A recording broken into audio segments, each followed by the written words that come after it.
ఆచి chicken masala. Iran కు America president Trump warning ఇచ్చారు. హార్ముజ్ జలసంధిని వెంటనే తెరవాలని ఇరాన్ కు 48 గంటల డెడ్ లైన్ విధించారు.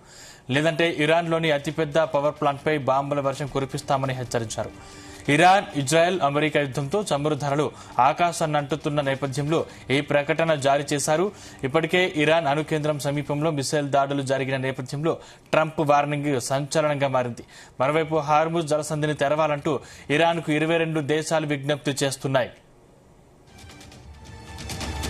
జామ్సన్ సంబంధించిన మరిన్ని డీటెయిల్స్ మా చీఫ్ న్యూస్ కోఆర్డినేటర్ రాధాకృష్ణ అందిస్తారు. Radhakrishna, good morning Sandeep. Iran Israel మధ్య యుద్ధము 4 వారాలు చేసుకుంది. దాదాపుగా 23 రోజులు అవుతా ఉంది. యుద్ధం మాత్రం భీకరంగా కొనసాగుతా ఉంది.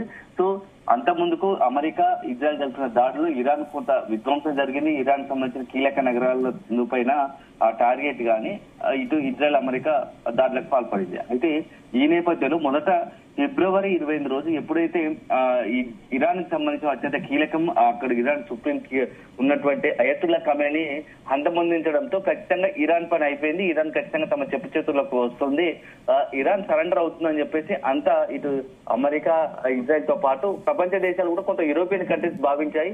కానీ ఇరాన్ నుంచి అనూహ్యంగా ఎవరు ఊహించినట్టుగా ఆ ప్రతీకార దాడులు ఎదురు దాడికి దిగింది. అందులోనూ మొత్తంగా కూడా కేవలం ఇరాన్ దాడులతో దాని ఇంపాక్ట్ ఇజ్రాయెల్ అమెరికానే కాకుండా ఇజ్రాయెల్ అమెరికాని టార్గెట్ చేసుకోకుండా ప్రపంచ దేశాలకు ఇంపాక్ట్ కలగల ప్రభావం చూపేలా వ్యూహాత్మకంగా దాడులు జరిగింది. మొదట గల్ఫ్ కంట్రీస్ పై దాడులు దిగింది, ఆ తర్వాత హార్ముజ్ జలసంధిని మూసేసింది.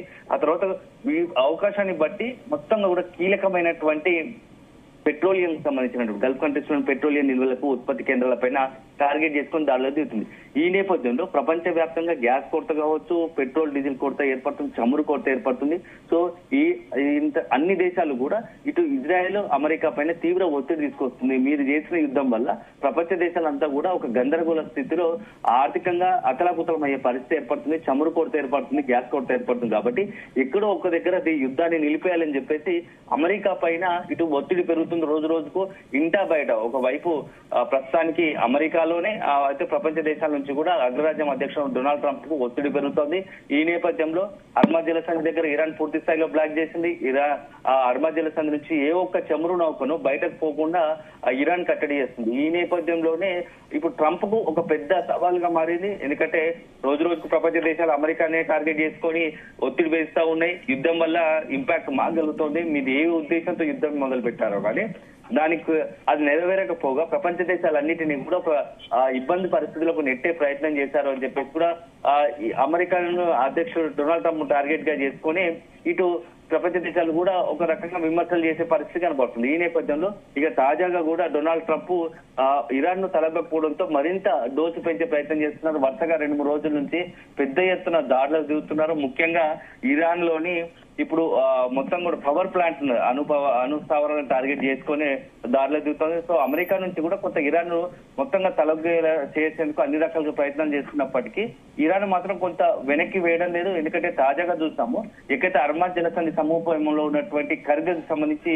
ఐలాండ్ పైన దాడి చేసింది. ఎందుకంటే కర్గ్ ఐలాండ్ సమీపంలోనే ఇరాన్ కు సంబంధించినటువంటి అత్యంత అధునాతన క్షిపణి స్థావరాలు ఉన్నాయి. సో వాటిని టార్గెట్ చేసుకొని ధ్వంసం చేయాలని భావించింది. సో అక్కడ అటాక్ చేసింది.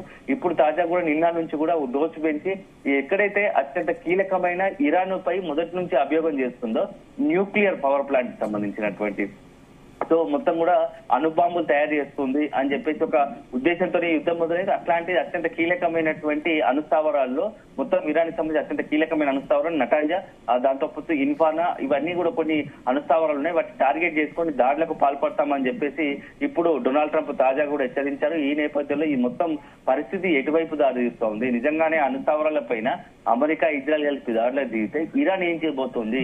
ఇరాన్ మాత్రం ఎక్కడ కూడా ఇటు మొత్తం చమురును టార్గెట్ చేసుకొని ఒకవైపు ఎన్ని దాడులు చేసినా వాటిని తట్టుకొని ఇరాన్ మాత్రం వ్యూహాత్మకంగా చమురు కేంద్రాలను టార్గెట్ చేసుకొని దాడి చేస్తుంది. దాని ఇంపాక్ట్ ప్రపంచ దేశాల పైన పడుతుంది. సో రీసెంట్ గా చూసాం భారత్ లాంటి పెద్ద దేశము గ్యాస్ కావచ్చు, అదేవిధంగా ప్రస్తుతానికి అయితే గ్యాస్ కొరత ఉంది. గ్యాస్ తోని ఇట్లాంటి ఇబ్బందికర పరిస్థితులు వచ్చాయి గత వారం రోజుల నుంచి, అది అందరికి తెలిసిన విషయమే. ఇది కేవలం భారత్ కే పరిమితం కాలేదు, మొత్తంగా కూడా ఏషియన్ కంట్రీస్ లో బంగ్లాదేశ్, భారత్, శ్రీలంకతో పాటు ఇతరత్ర దేశాలతో పాటు యూరోపియన్ కంట్రీస్, ప్రపంచ దేశాల్లో కూడా ఇట్లాంటి పరిస్థితి ఉంది.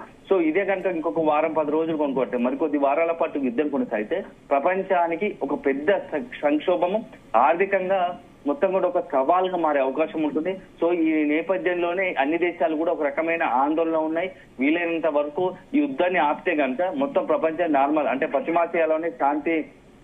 పశ్చిమాసియాలో శాంతి నెలకొంటే తప్ప సాధారణ పరిస్థితులు ఏర్పడబోవు అనే ఒక ఆలోచనలో ప్రపంచ దేశాలు ఉన్నాయి. ఈ నేపథ్యంలోనే ప్రధాని నరేంద్ర మోడీతో పాటుగా ఇతర దేశాల అన్ని సంబంధించిన అధినేతలంతా కూడా ఇరాన్ అదేవిధంగా అమెరికాకు ఫోన్లు చేసి కూడా ఏంటంటే ఖచ్చితంగా మీరు యుద్ధాన్ని ఆపండి, చర్చల ద్వారా సమస్యను పరిష్కరించుకోండి, మీ చేసే యుద్ధం వల్ల మీకు జరగబోతున్న నష్టం కన్నా ప్రపంచ దేశానికి మానవాళికి నష్టం జరుగుతుంది. సో ఇది ఎట్లా పెంచుకుంటూ పోతే అనవసరంగా లేనిపోని ఇబ్బందులు వస్తాయి. ఎందుకంటే గతంలో చాలా అనుభవాలు ఉన్నాయి మనకు. ఎందుకంటే రోజు రోజుకి యుద్ధ తీవ్రత పెరుగుతూ ఉంది. అణుస్థావరాలను టార్గెట్ చేసుకొని కనుక ఇటు ఇజ్రాయెల్, అమెరికా దాడి చేస్తే ఖచ్చితంగా ఇరాన్ నుంచి కూడా అంతే ప్రతీకార స్థాయిలో అదే స్థాయిలో ఇప్పుడు నిన్ననే చూసాం మనం బాలిస్టిక్ క్షిపణితోని 2000 కిలోమీటర్ల లక్ష్యంగా ఉండే బాలిస్టిక్ క్షిపణితో 4000 కిలోమీటర్లు ఉన్నటువంటి బ్రిటన్, అమెరికా స్థావరాలను టార్గెట్ చేసుకొని, సైనిక స్థావరాలను టార్గెట్ చేసుకొని బాలిస్టిక్ క్షిపణులతో విరుచుకుపడింది ఇరాన్. అదే జరిగితే ఇంకా ప్రధాన కేంద్రాలను టార్గెట్ చేసుకుని, ఎందుకంటే నిన్న ఇరాన్ నుంచి కూడా కొంత హెచ్చరిక వచ్చింది. అక్కడ ఉన్నటువంటి ముజ్తబా ఖమేనీ ఎవరైతే ఇప్పుడు నెక్స్ట్ అయతుల్లా ఖమేనీ తర్వాత ఎన్నికైనటువంటి అయతుల్లా రెండో కుమారుడు ముజ్తబా ఖమేనీ సుప్రీంగా ఉన్నాడు. అతని మాటలుగా వచ్చినటువంటి కొన్ని ఇంటర్నేషనల్ మీడియాలో వస్తున్నాయి, అంతర్జాతీయ మీడియాలో వచ్చిన కథనం ప్రకారం మా మీద ఇట్లే దాడులు కొనసాగితే మా ప్రతీకార దాడులు మరింత తీవ్ర రూపం దాలుస్తాయి. ఎందుకంటే మేమే బాధితులుగా ఉన్నాం కాబట్టి మేము ఖచ్చితంగా ఈసారి జనవాసాలను టార్గెట్ చేసుకొని, పర్యాటక కేంద్రాలను టార్గెట్ చేసుకొని, ఎక్కడైతే హోటల్, రెస్టారెంట్లను టార్గెట్ చేసుకొని దాడిలో పాల్పడతామో ఆ తర్వాత మీరే ఆ బాధ్యత వహించాలని చెప్పేసి కూడా ఒక హెచ్చరించిన పరిస్థితి కనపడుతుంది. సో ఎక్కడ కూడా ఎవరు వెనక్కి తగ్గలేదు పరిస్థితి కాబట్టి రోజు రోజుకు అత్యంత తీవ్ర స్థాయికి యుద్ధం జరుగుతుంది. ఆ యుద్ధం వల్ల ఇంపాక్ట్ మాత్రం ప్రపంచ దేశాల మీద పడుతుంది. సో మన చివరాఖరి చూడాలి నిజంగానే అమెరికా అధ్యక్షుడు డొనాల్డ్ ట్రంప్ అన్నంత పని చేస్తాడా, ఎందుకంటే అణుస్థావరాలపై టార్గెట్ చేస్తుంది. గతంలోనే గత ఏడాది జరిగినటువంటి జూన్ సమయంలో జరిగినటువంటి అప్పుడే నటాంజాకు సంబంధించినటువంటి అణుస్థావరాలపై అమెరికా దాడులకు పాల్పడ్డప్పటికీ అక్కడ రేడియేషన్ కాలేదు. కానీ ఈసారి కనుక ఖచ్చితంగా భీకరంగా దాడులు కొనసాగే అవకాశం ఉంటుంది కాబట్టి రేడియేషన్ కూడా కొంత లీక్ అయ్యే అవకాశం ఉంటుంది. నటాంజా లాంటి అణుస్థావరాల కేంద్రాలకు సంబంధించి అదే రేడియేషన్ కనుక లీక్ అయితే ఇరాన్ కి సంబంధించి దాదాపు ఒక 25 నుంచి 30% అక్కడ ఉన్నటువంటి స్థానికంగా ఉన్నటువంటి అందరికి స్థానిక ప్రజలకు కూడా తీవ్ర పెను ప్రభావం చూపే అవకాశం ఉంటుంది. ఎందుకంటే ఒకవైపు దాడులు, మిగతా మొత్తం కూడా ఇరాన్ ధ్వంసమైపోయింది, మొత్తం శిథిల భవనాలు ఎక్కడ చూసినా, ఎందుకంటే బాంబుల దాడికి. సో ఇప్పుడు వాళ్ళు ఎక్కడికి పోవాలని పరిస్థితి, సో బంకర్లో తలదాచుకునే పరిస్థితి ఉండదు. ఎందుకంటే రేడియేషన్ లీకేజ్ వల్ల అది మొదటగా వాంతులతో మొదలై ఆ తర్వాత క్రమక్రమంగా పెరుగుతూ ఏంటంటే శ్వాసకోశ వ్యాధులు, అదేవిధంగా చివరికి కిడ్నీస్ వెళ్ళి అల్టిమేట్ గా అది మరణానికి సాగిస్తుంది. సో వేలాది మంది కూడా ఈ యొక్క రేడియేషన్ కనుక లీక్ అయితే దాని ఇంపాక్ట్ ఖచ్చితంగా ఉంటుంది. సో ఇదంతా పరిణామాలు చూస్తుంటే ఇది ఖచ్చితంగా ఒక ప్రపంచానికి ఒక హెచ్చరిక. ఎందుకంటే అట్లా కనుక అమెరికా దానికి అణుస్థావరాలపై దాడులు చేస్తే ఖచ్చితంగా ఇరాన్ నుంచి కూడా అదే స్థాయిలో కొంత న్యూక్లియర్ బాంబులు కూడా వాడే అవకాశం ఉంటుంది.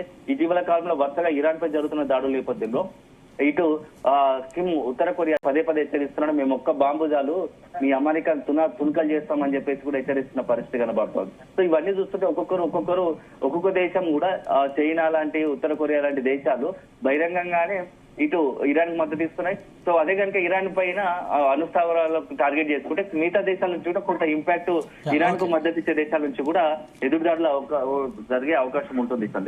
Thank you Radhakrishna.